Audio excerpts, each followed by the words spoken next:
Matrudevobhava. శ్రీధర్యం YouTube channel వీక్షకులకి స్వాగతం, సుస్వాగతం.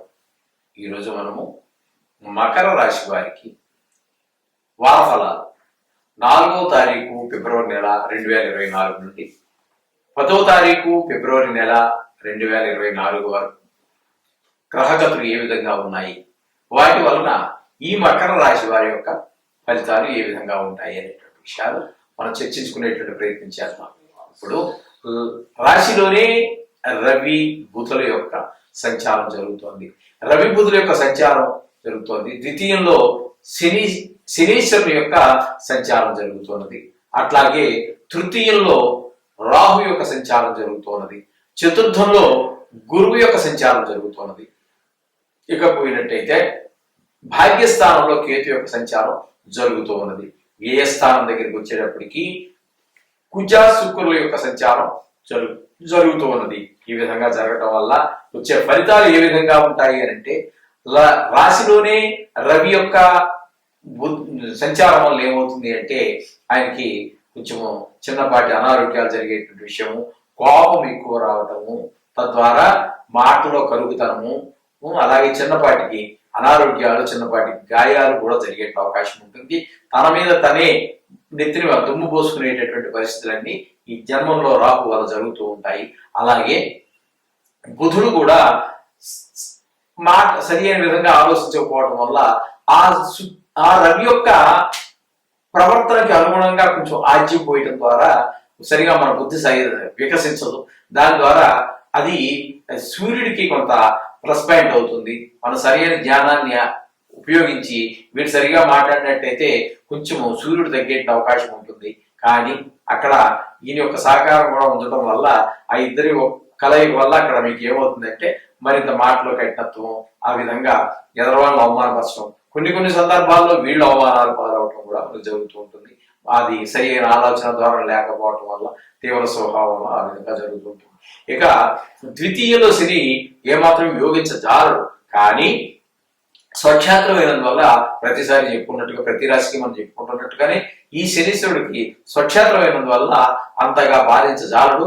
కానీ ద్వితీయంలో ఆయన ఉండటం వల్ల కుటుంబ విషయంలో, ధన విషయంలో, వాక్ విషయంలో, ఈ విషయాల్లో శనీశ్వరుని యొక్క ప్రభావం కూడా చాలా ఎక్కువగానే ఉంటుంది. మాట కాఠిన్యత, ధనం చేతికి రాకపోవటం, తద్వారా కుటుంబంలో మాటలు ఒకరి మాట ఒకరు పొసకపోవటం, తద్వారా కోపము, చికాకు, వ్యవహారాలన్నీ కూడా కుటుంబంలో చికాకు కలిగించేటువంటి వ్యవహారాలు బయలుదేరుతూ ఉంటాయి. ఈ విధమైన ఫలితాలు శనీశ్వరుడు ఇస్తాడు. ఇక తృతీయంలో రాహు చాలా ఉపయోగకరంగా ఉంటాడు ఈ రాశి వారికి, మకర రాశి వారికి. అంచేత ఆయనకి చక్కటి విషయాలు, అన్ని విషయాల్లో కూడా, ఉద్యోగ విషయంలో కావచ్చు, బయట విషయాల్లో కావచ్చు, ధన విషయంలో కావచ్చు, చదువు విషయంలో కావచ్చు, వారి వృత్తులు ఏం చేస్తున్నారో వాటి అన్నింటిలో కూడా అన్ని సహాయ సహకారాలు అన్ని చోట్ల నుంచి కూడా లభిస్తూ ఉంటాయి.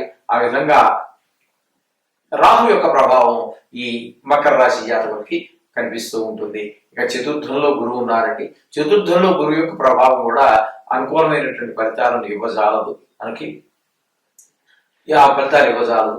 ఇక పోయినట్టయితే భాగ్యస్థానంలో కేతు ఉన్నారండి. ఆ కేతు వల్ల కూడా భాగ్యంలో అంటే ప్రతిదీ భాగ్యమే. ఒక చదువు రావడం భాగ్యం, ఉద్యోగంలో చక్కగా ఉద్యోగాన్ని నవ్వుతూ రావడం ఉద్యోగం, ఎవరి చేత అవమానాలు పొందకుండా ఇంటికి రావడం భాగ్యం, క్షేమంగా ఇంటికి చేరడం భాగ్యం, పిల్లల చదువు, ప్రతిదీ భాగ్యమేనండి. ఆ భాగ్యం దగ్గరికి వచ్చేటప్పటికి ఆయన కొన్ని ఆటంకాలు కలిగించేటటువంటి అవకాశం ఉంటుంది. మనకు సహకరించకపోవటం అంత జరుగుతూ ఉంటుంది. అంచేత ఏదో అవమానం అయిపోతాను వేరే కంగారు పడక్కర్లేదండి.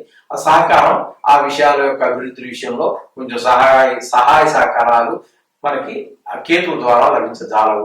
ఇకపోతే వ్యయస్థానంలో కుజ శుక్రుల యొక్క సంయోగంతో ఉన్నారు వాడిద్దరును.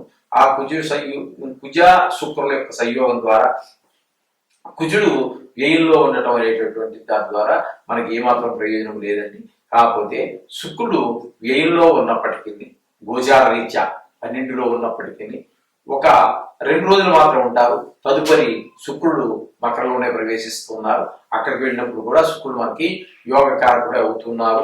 అనేక విషయాల్లో, సుఖ సంతోషాల విషయంలో కావచ్చు, ఏ స్థానంలో ఉండటం ద్వారా కొంచెము అది జన్మంలో ఉండటం కూడా, ఆ 2 విషయాల్లో కూడా చక్కటి సుఫలితాలు ఇస్తూ ఉంటారు. మనసుకు ఆనందం, ఆహ్లాదం, శరీరానికి ఆరోగ్యం, ఆనందం. ఆహ్లాదం అన్ని కలగజేస్తూ ఉంటారు. చేత శుక్రుడు కూడా మనకి 2 స్థానాల్లో సంచరించినప్పటికీ ఈ వారం రోజుల్లో మనకు సుఫలితాలే ఇస్తూ ఉంటారు. ఈ విధంగా మనం ఈ రాశి ఫలితాన్ని వారు చెప్పుకోవచ్చు. చేత ఇక్కడ ఏమైనప్పటికీ కూడా 2 గ్రహాలు రాహు శుక్రులు మాత్రమే మీకు అనుకూలంగా ఉన్నారు, మిగతా వారు కొంచెం ప్రతికూలంగా ఉన్నారు. అయినప్పటికీ ఏమి కంగారు పడక్కర్లేదండి. దీనికి అతిశయోక్తులు ఏమి లేవు, ఉన్నట్టే చెప్పుకుంటున్నాము. దానికి పరిష్కారాలు కూడా వారం రోజులు కళ్ళు మూచి తెరిచే లోపల వారం అయిపోతుంది, కంగారు పడక్కర్లేదు. అయినా కూడా ఈ వారంలో ఏదో జరగకుండా ఉండాలి అనుకుంటే మాత్రం మనం ఖచ్చితంగా ఆ నవగ్రహ ఆరాధన, అది శ్లోకాలు కావచ్చు, వేద మంత్రం కావచ్చు, బీజాక్షరాలు కావచ్చు, ఏదైతే అది మీ భక్తికి తగినటువంటిది, మీ విజ్ఞానానికి సంబంధించి తగినటువంటిది ఏదో ఎంచుకుని మీరే చేస్తూ ఉండండి. ఇంటి దగ్గర కావచ్చు, ఊళ్ళో వీళ్ళు కావచ్చు, ఆ విధంగా చేసుకున్నట్లయితే మీకు అన్ని శుభాలు జరుగుతాయి. శుభం భూయాత్. 4వ తారీఖు ఫిబ్రవరి నెల 2024 నుండి 10వ తారీఖు ఫిబ్రవరి నెల 2024 వరకు మిథున రాశి వారికి ఈ వారం యొక్క గోచార ఫలితాలు ఎలా ఉన్నాయి, ఎక్కడెక్కడ గ్రహాలు నడుస్తూ చలనం జరుగుతున్నది, తద్వారా వారికి లభించేటటువంటి ఫలితం ఏ విధంగా ఉంటుంది, ఏ రంగాల్లో వారు తగిన జాగ్రత్తలు తీసుకోవాలి, ఏ రంగాల్లో తగినటువంటి మామూలుగా ఉండవచ్చు అనేటటువంటి ఫలితం గ్రహాలు అనుకూలిస్తున్నాయి అనేటువంటి విషయాన్ని తెలుసుకునేటువంటి ప్రయత్నం చేద్దాము.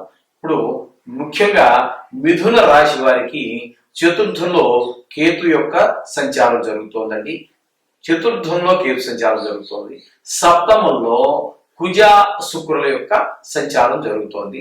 అయితే మధ్యలోనే ఆయన కుజుడు ధనురాశిలో నుంచి సప్తమంలో నుంచి అష్టమ మకరంలోనికి ప్రవేశించినప్పటికీ కూడా 2 చోట్ల కూడా మనకి ఏ విధమైనటువంటి శుభపరిణామాలు ఇవ్వజాలరు. 2 దగ్గర కూడా ఇంచుమించుగా మనకి అనుకూలత లేనటువంటి విధంగానే ప్రవర్తిస్తూ ఉంటారు ఆయన. ఇకపోతే శుక్రుడు మనకి సప్తమంలో సంచారం జరుగుతోందండి. సప్తమంలో సంచారం జరుగుతోంది. సప్తమంలో సంచారం కూడా మనకి అంత అనుకూలమైనటువంటి ఫలితాలు ఏమి ఇవ్వజాలదు. ఇకపోతే అష్టమంలో రవి బుధుల యొక్క సంచారం జరుగుతోంది. అష్టమంలో రవి బుధుల యొక్క సంచారం జరగటం కూడా శుభపరిణామాలు ఏమి ఇవ్వజాలదండి. రవి గాని బుధి సంచారం మనకి శుభఫలితాలు ఇవ్వజాలదు. ఆయనతో ఉన్నటువంటి బుధులు కూడా మనకి ఏ విధమైనటువంటి శుభపరిణామాలు ఇవ్వజాలరు. అందుచేత భాగ్యం దగ్గరికి వచ్చినట్టయితే శని స్వక్షేత్రంలో ఉన్నారు. అయితే 9వ స్థానం అంత అనుకూలం కాకపోయినప్పటికీ స్వక్షేత్రం మూలాన సాధ్యమైనంత వరకు ఆయన సుఫలితాలు ఇస్తారు. ఒక కొద్దిపాటి స్థాన బలం ఉంటుంది. అదే ఆ 9వ స్థానం అనేటటువంటిది ఉంది కాబట్టి దాని యొక్క ప్రభావం వల్ల చిన్నపాటి ఇబ్బందులు కలిగజేస్తూ ఉంటారు భాగ్య విషయంలో. ఇక రాహువులు కనుక మనం తీసుకున్నట్టయితే 10వ స్థానంలో రాహు సంచారం జరుగుతోందండి. దశమంలో ఏకాదశంలో గురు సంచారం జరుగుతోంది. ఇప్పుడు ఈ సంచారం ఈ విధంగా ఉంది. ఇప్పుడు వారు మనకి ఇచ్చేటువంటి ఫలితాలు ఏమిటని మనం చూసుకున్నట్టయితే మనకి చతుర్థంలో కేతు సంచారం వల్ల మనకి విద్య విషయంలో కానీ పిల్లల విద్య మన పిల్లలు ఇంకా చదువుకుంటూ ఉన్నట్లయితే వారి విషయంలో కానీ ఆ రాశి వారికి కానీ కేతు సంచారం వారికి అంత శుభఫలితాన్ని, మిథున రాశి వారికి కేతు సంచారం చతుర్థంలో జరగటం, చదువు కొంచెం నెగ్లెక్ట్ చేయటము, ఈ విధంగా భూ విషయాల్లో గృహ విషయాల్లో కొంచెము అశ్రద్ధ చూపించటము, ఇట్లాంటి కార్యక్రమాలన్నీ కూడా మనకి జరుగుతూ ఉంటాయి. అలాగే సప్తమంలో మనకి ఈ కుజ శుక్ర సంచారం జరుగుతోందండి. కుజుడు 6వ తారీఖున మళ్ళీ మకరంలో పెడతారు. అయినా ఎక్కడికి వెళ్ళినా కూడా 6లో 7లో ఉన్నప్పటికీ 8లో ఉన్నప్పటికీ కూడా కుజుడి యొక్క మనకి సహకారాలు ఉండవు.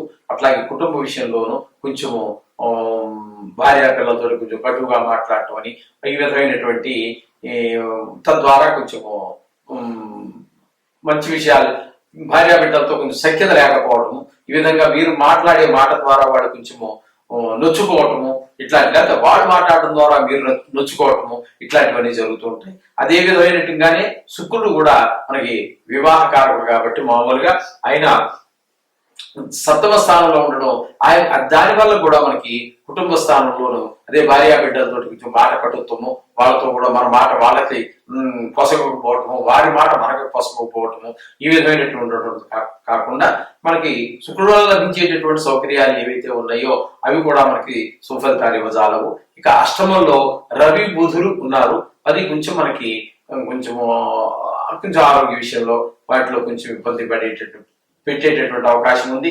రవి అంతే.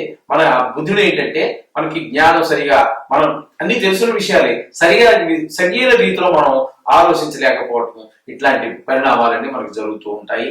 ఇక భాగ్యం దగ్గరకు వచ్చినట్టయితే మనం శని స్వక్షేత్రంలో ఉన్నారు, స్వక్షేత్రంలో ఉండటం ద్వారా స్వపరిణామాలు ఇస్తారు. స్థాన ప్రభావం వల్ల కొద్దిపాటు చికాకులు ఉన్నప్పటికీ కూడా సాధ్యమైనంత వరకు ఆయన స్వక్షేత్రం కాబట్టి ఆయన చాలా వరకు సుఫలితాలు అందజేస్తూ ఉంటారు. ఇక దశమంలో రాహు ఉద్యోగ స్థలంలో, మనం వ్యాపార స్థలంలో, మీరు ఏ వృత్తి, ప్రతి మనిషి ఏదో వృత్తి చేస్తూనే ఉంటారు కదండి, మీ వృత్తి చేసేటటువంటి స్థలంలో మీకు కొన్ని ఇబ్బందులు ఎదురుపడటం, మీ స్టాఫ్ మీకు సహకరించలేకపోవటం, లేకపోతే మీ పై అధికారులు ఉంటారు కదా, వారు మీకు సహకారం అందించకపోవటం, లేకపోతే మీ పైవారే కాదు మీ కింద వారు కూడా మీకు సహకారాలు అందించకపోవటం, ఇట్లాంటి కొన్ని చికాకులు పెట్టేటటువంటి అవకాశం కూడా కొంచెం ఉంటూ ఉంటుంది. అలాగే ఏకాదశిలో మనకి గురు సంచారం జరుగుతుందండి. ఏకాదశిలో గురు సంచారం మనకి చాలా శుభప్రదంగా జరుగుతూ ఉంటుంది. అది దానివల్ల మనకి లాభస్థానం కాబట్టి ధనం రావడంలో కానివ్వండి, మరి పిల్లలు చదువుల విషయాల్లో కానివ్వండి, భార్య మన మాట వినటంలో కానివ్వండి, ఎవరు చేసే వారు పనిచేస్తుంటారు. ఇందాక ఆయన మీకు భార్య విషయంలో కుటుంబ విషయంలో కొన్ని చికాకులు కలుగుతాయన్నారు కదా, ఇప్పుడు మళ్ళీ కుటుంబ విషయంలో ఆయన వాళ్ళు చేసే పని వాళ్ళు చేస్తూ ఉంటారు, వీరు చేసేటటువంటి పని గురువుగా చేస్తూ ఉంటారు.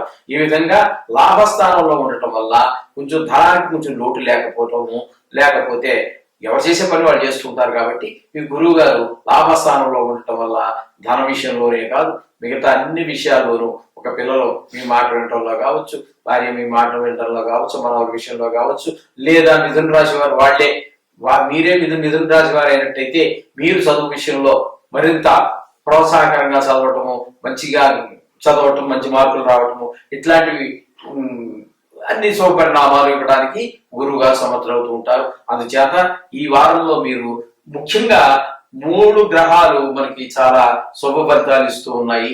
ఏంటంటే శుక్రుడు, గురువు, 2 చాలా అన్నిటికంటే కూడా మనకి శుభప్రదమైనటువంటి గ్రహాలు.